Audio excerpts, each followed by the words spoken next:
Okay, here we go. Normal takeoff. Normal takeoff. Airspeed's alive. Everything's in the green, looking good. We're going. We're going. Okay, there's liftoff.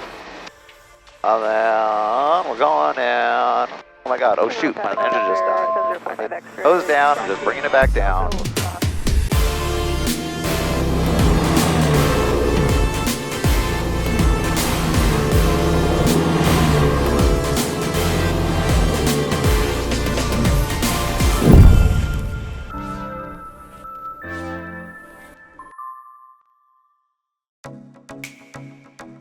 Hey everybody, welcome back. Today we are on the RV-12 with Kevin, a newly minted private pilot. Kevin is a great pilot and is always looking to improve his own skills and be as safe in the air as he can be. So today we decided to go out and go through some abnormal situations and focus on some AQP scenarios. Those of you not familiar with AQP can check out the link in the description where you can learn more. The AQP scenarios that we will be focusing on today are inadvertent flight into IMC and loss of thrust after takeoff. First though, I'm including a short clip from a more recent flight with Kevin in a 172 where we discuss the possibility of the seat rail failing on climb out. We discussed off camera to not grab the yoke or throttle in an attempt to pull yourself forward and the importance of making sure the plane is properly trimmed for the climb out. We also discussed presetting the autopilot for a climb so that in this situation, you could simply turn the autopilot on and it would continue the climb for you. Let's jump in the 172 as we are about to depart and simulate this rare but very serious seat rail failure. Okay. All right, airspeed alive. Engine gauges are green. That's the windsock. Looking at the airspeed. We have 60, we are continuing. Okay. Perfect, nice takeoff. And we're going to be climbing at 85. Alright, so as you're climbing here, make sure it's trimmed because you don't want to have to hold much pressure at all. Okay. 485. That's too much. One was too much, I took. Is that pretty good? Yeah, we'll see what happens. I'm kind of, maybe another quarter turn nose down. That's okay, just go ahead and hit autopilot. Pretend your seat just slid back. Yeah. Alright, now let go. Okay, so now you'd be able to get your seat back up. The airplane's still going to be climbing. Of course, your feet would be off the pedals, but we do need to hold right rudder. Yeah. With the autopilot on. But obviously, yeah, your feet would be off the pedals until you get yourself scooted up and whatever. Yeah. But you wouldn't die. Yeah. So, that would be something you could do. So that was a brief but hopefully helpful little lesson on the things you can consider in your takeoff briefing when it comes to the possibility of a seat rail failure. Now we're going to jump over to the RV-12 where we're beginning to talk about the possibility of flying inadvertently into IMC and how you'd handle this situation. So yeah, you fly into clouds inadvertently at any point. The legality of the situation takes a back seat. We don't care about the legality. That's what NASA reports are for. Yeah. We care about the safety of the situation. So you tell yourself, I messed up. I'm in the clouds. I'm on my instruments now. I'm not looking out the window. I need to get out of this situation. So we go wings level. If it was shortly after takeoff and you're only a couple hundred feet in the air, you are, going to keep climbing. So you're worried about wings level and airspeed. Just maintaining a good climb airspeed. VY is fine. Even a little faster is fine as long as you're climbing and you're maintaining wings level. But if you're aloft like this and you accidentally fly into IMC, then what do we want to do? West practice CAC 165. I would standard rate turn for 1 minute. Right. We just want to basically go back to where we came from to get out of the situation we just got ourselves into. Yeah. So, in just a second, we're going to simulate that, and we're going to time you. And we're going to, so you're going to take a look at your heading. You're going to look at the bottom of your heading indicator, because that's roughly the heading you want to turn to. Yeah. And, realistically, you don't even need to worry about time if you know what heading you're going to. You certainly wouldn't want to take too much of your attention trying to get a stopwatch out, right? If you had one available, great, but it doesn't matter. Just look at the heading and then establish a positive rate turn until you get there. But for the purposes of our exercise, we're going to time you just to see how well you can hold a standard rate turn. Yeah. And we actually do have a timer on here, right We here. do. Right? Yeah, okay. Timer there. All right, so when you're ready, we just flew into clouds. Uh-oh. Let's go ahead and start that turn out of here. All right. Start the timer. I got the timer, yep. There you go, you're fine. You just start the turn, hold that standard rate. Only standard rate. See how easy it is to get distracted? Yeah. See, because you can't see what heading you're turning it to because this is blocking it. Yeah.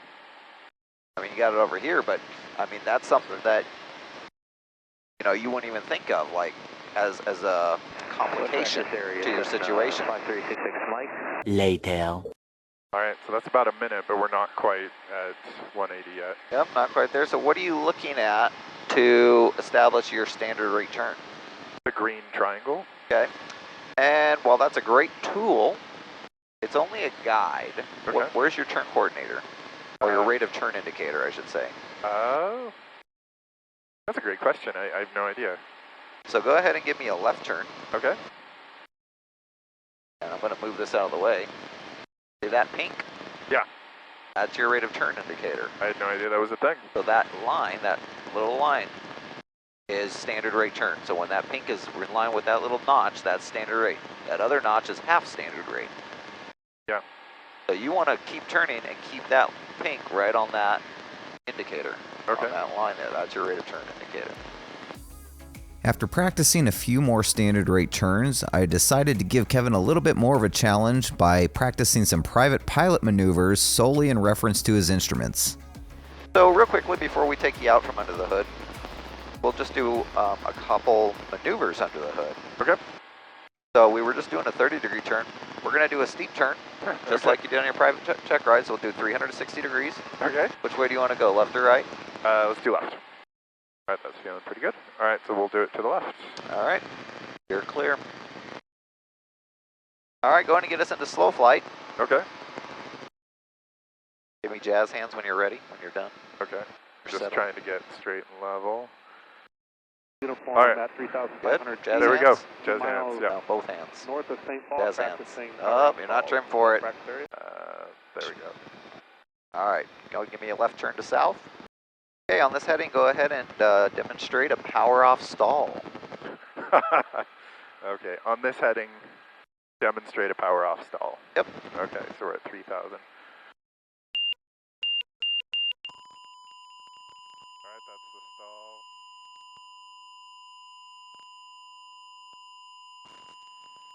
All right, that's recovery. It wasn't really a great break, and we just started losing altitude. Those more, Flaps, flaps, flaps, all right. all right, take out the flaps. All right, cool, man. Going to take off your hood. All right, good. Yeah, Okay, your controls. Going to Fine. take us to McMinnville's dead ahead. okay.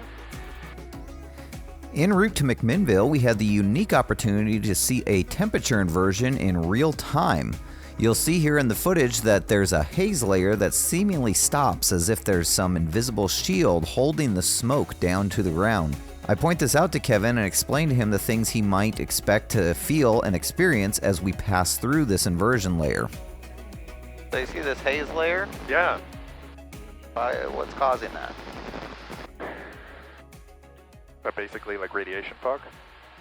No, it's not fog, it's haze. Okay. But why does it just like stop at whatever altitude it's at? Yeah, I don't know. So there's probably an inversion. Okay.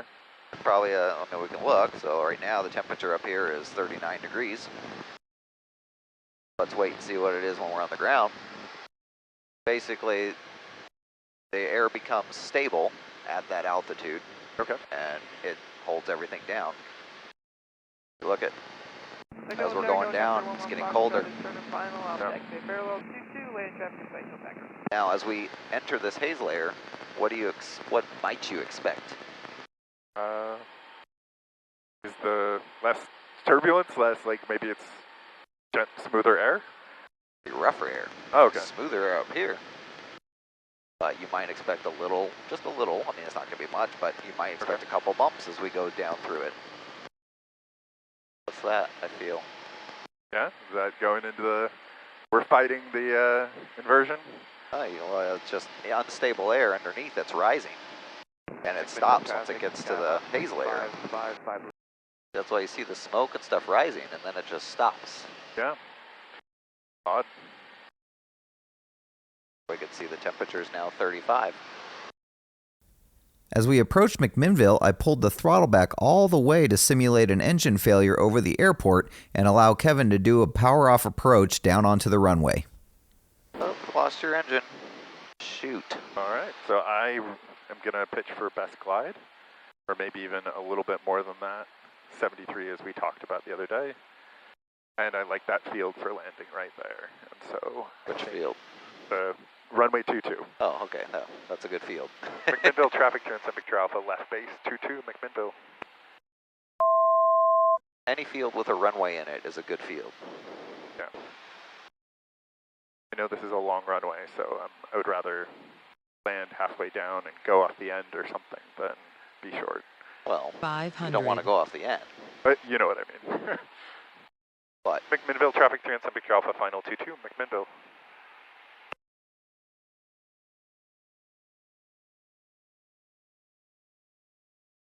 McMinnville traffic helicopter 11 Foxtrot on the go, right traffic out. All right, gonna straighten up and then hard slip. Hello, Jake.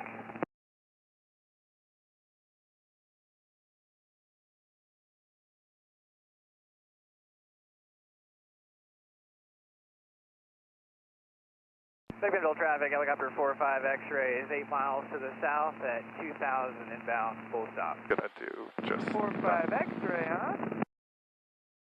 Hey, sir, coming in. Oh, Jerry's gonna be excited. I was aware that was no flap as well. yeah, That was, noticed. but I slipped before flaps. That's okay. Get us off here. We'll taxi back. And I can talk about what was going through my mind, even though it might not be the right thing to do. Well, I mean, nothing wrong with not using flaps if you don't need them, but is there a reason you didn't use flaps? Get it up in the green. I can just tell you what was, after I stop and clean up, I'll tell you what was going through my mind. That's fine. So I was just thinking, I don't know, I just was thinking that a slip was a faster way to shed Well, I don't know if it's altitude. faster, but you want to use all your tools to get down, Yeah. right? You were so high, Yeah. right? Super high. So first thing, you should just treat it like a normal landing to begin with. And a normal landing, what do we use to get down? Flaps. Flaps. So put all those flaps in first. Yeah. And then, if you're like, oh, I'm still high, well, throw on the slip. Yeah. It's not bad to not use flaps. You know, I have my commercial students practice power off 180s without flaps, especially in Cessnas, because in this plane, flaps don't make much of a difference as far as drag. Okay. And so as a result, doing a power off 180 with flaps versus without, it's not, they're not going to help you that much as far as hitting your spot. But in a Cessna,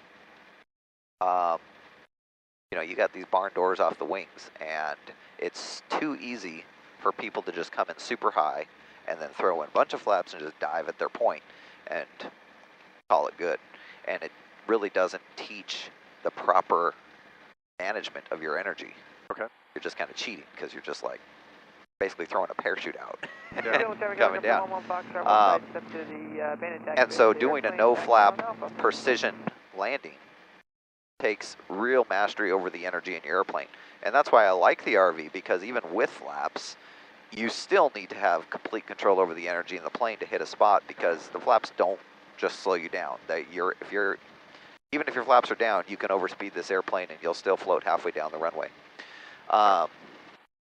So anyway, yeah, I have them practice without flaps, but at the same time, you know, if you're just trying to get down, throw those flaps in. All right, so here's what we're going to do. We've done aborted takeoffs before. Correct. I can feel pretty good about those. Yep. We're going to do loss of thrust right after takeoff, like Okay. shortly. So in this case, what we're going to do is I'm going to take your power We're gonna take off like normal. Somewhere around shortly after takeoff, I'm going to kill your engine, and we're going to set it back down on the runway because we're going to have runway remaining. Okay. Okay, now when that happens, obviously when your power disappears, your nose is going to want to fall. Signal traffic, helicopter 4. You can't pull too hard, right? I mean, we got to keep our airspeed up, so you're going to let your nose down just like you do with any, you want to make sure you maintain your airspeed, so we're looking for basically approach speed. You want to maintain at least 60. Okay. Okay. And just bring it back down over the runway, come into the round out, fly it level just like a normal landing, and set it back down. Okay. All right, so I'll demonstrate it once and then. Okay. McMinnville traffic, RV317 Victor Alpha is departing 22. We're going to be doing a engine failure shortly after takeoff, landing back on the runway and exiting the runway at the end, McMinnville. All right, so I'll just show you what it looks like when you get on the runway. Okay, here we go. Normal takeoff. Normal takeoff. Airspeed's alive. Everything's in the green, looking good. We're going. Okay, there's liftoff. And then we're going and oh my God! Oh shoot! My engine just died. Nose down. I'm just bringing it back down, and we're just gonna fly it here, right back onto our runway. Traffic helicopter 03 Lima. Now our ground speed's a little faster. We don't have flaps in. So you want to just keep it under control, let it slow down. We got plenty of time here, nothing to rush. That's basically it. We have a lot of runway left. Yep, okay. Now, depending on when that engine failure actually happens, you may or may not have that much runway left. Right. But, that's why we brief.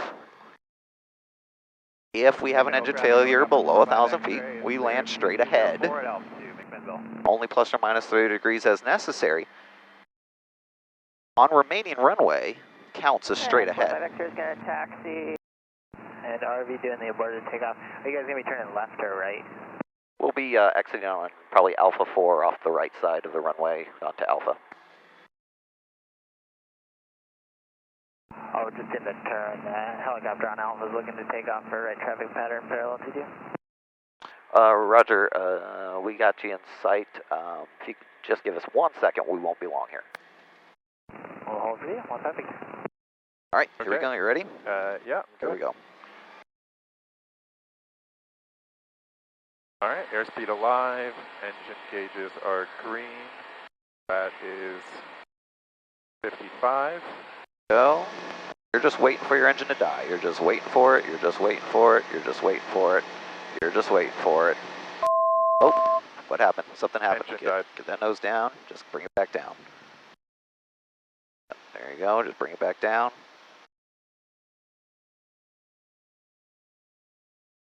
Yep, keep bringing it down. Keep it on the center line. There we go. Okay. All there is to it. Thanks for your help, helicopter. We're exiting here on Alpha 4. It's rare for engines to quit abruptly and completely in any phase of flight, let alone on takeoff.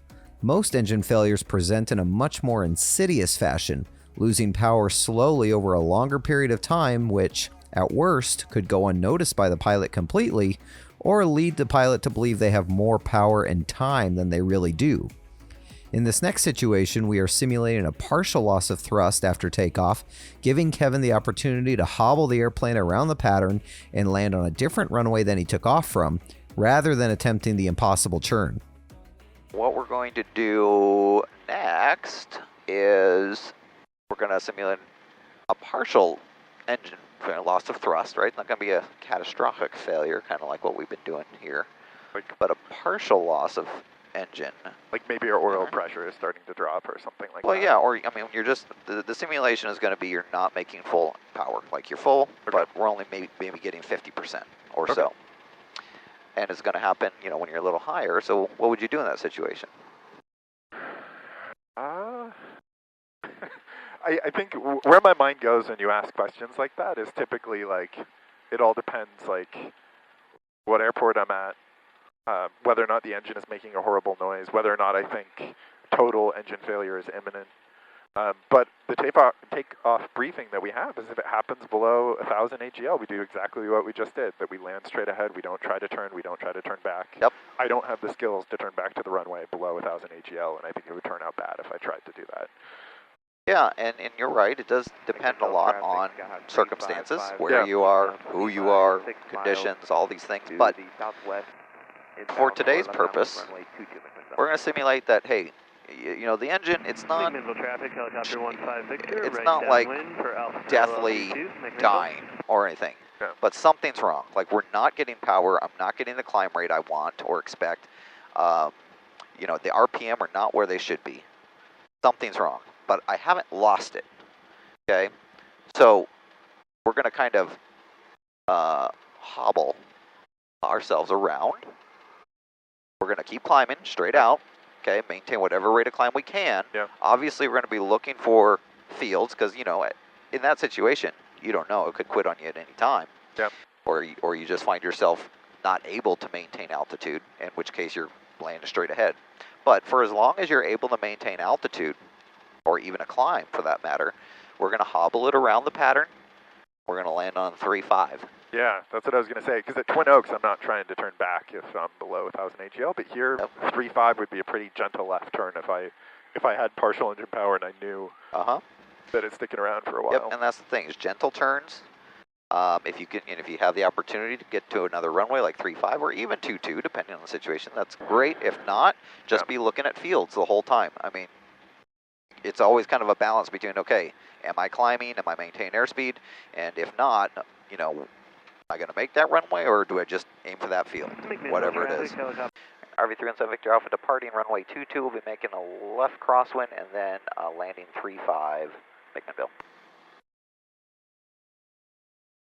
All right, normal takeoff. Definitely a really good engine that has no problems whatsoever. None whatsoever. Question is, does the pilot have any problems? That's up for debate. Lima is turning left base, runway 22.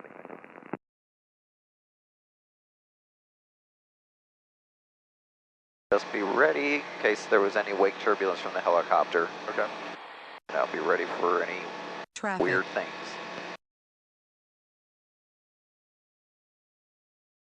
Normal takeoff, normal day.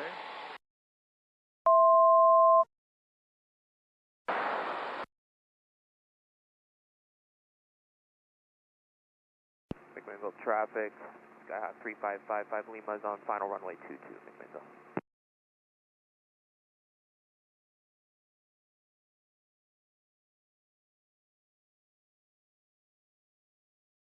All right, I'm noticing I'm losing RPMs and I'm not touching the throttle.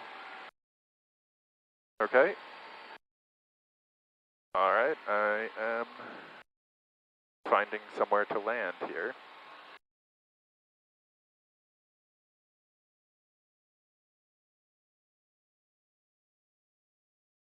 I'm going to try to land 3-5. McMinnville traffic, RV317 Victor Alpha is left crosswind, 22 at 600 feet, doing loss of thrust on takeoff.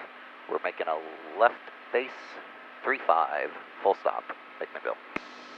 All right, I'm going to pitch for best glide. As long as you're maintaining good approach airspeed and you're maintaining altitude, you're fine. Like, you don't need to necessarily pitch for best glide. You know, use the engine that you have for as long as you can. And, you know, you're at a good, you don't want to climb too high because you want to be able to get down on the runway, but. Okay, looks like I'm going to make 3-5. I'm looking out for fields the whole time to, I'm pretty sure I'm going to make 3-5 now, so I'm even going to. Oh, there goes your engine. It just quit on you completely. McMinnville traffic, RV317 Victor Alpha's final 3-5 full stop, McMinnville. All right, putting full flaps in. Traffic. McMinnville traffic, Skyhawk 3555 Lima is departing to the north, McMinnville.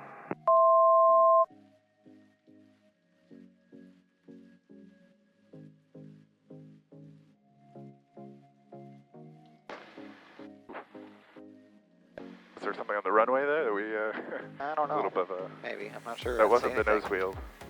Yeah, it was just a weird divot or something. Yeah. All right. Good, man. Going to get us off here. So, you know, many things can be non-events as long as you're ready for them and you have a plan in place. Yeah. It doesn't have to be, you know, not every emergency has to be an emergency, if you know what I mean. Final for Alpha Parallel. It's a funny one because if I started losing... Oh, nice. If I started losing engine power there, I would have assumed that I was going to completely lose my engine. And you should. You should always assume you're going to completely use it and have a plan in place. You know, hey, if it, I mean, I can land right there. But should it keep going, you know, it's like a little engine that could. Should it keep going and say, hey, you know, I'm stable, I have airspeed, I'm not losing altitude at the very moment, I'm going to just start creeping my way towards the runway. Because,